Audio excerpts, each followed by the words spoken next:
નમસ્કાર મિત્રો, ગુજરાત સરકાર દ્વારા ઉચ્ચ શિક્ષણ મેળવવાની વિદ્યાર્થીઓને ડિજિટલ શિક્ષણ સાથે જોડવા માટે શરૂ કરાયેલી એક મહત્વાકાંક્ષી યોજના છે નમો ઈ-ટેબ્લેટ યોજના।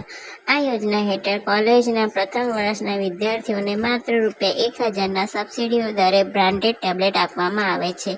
અરજદાર ગુજરાતનો રાજ્યનો કાયમી રહેવાસી હોવું જોઈએ, વિદ્યાર્થીઓને 12 પાસ કરેલું હોવું જોઈએ અને ગુજરાત સરકાર દ્વારા સરકારી અથવા ગ્રાન્ટેડ કોલેજમાં પ્રથમ વર્ષમાં પ્રવેશ લીધેલો હોવો જોઈએ।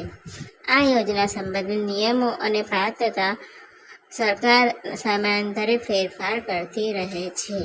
જો તમને મારો વિડીયો ગમ્યો હોય તો લાઈક કરો, સબસ્ક્રાઈબ કરો અને આવી સરકારી યોજનાઓની માહિતી માટે મારા ચેનલને લાઈક કરો, શેર કરો અને સબસ્ક્રાઈબ કરો। ધન્યવાદ।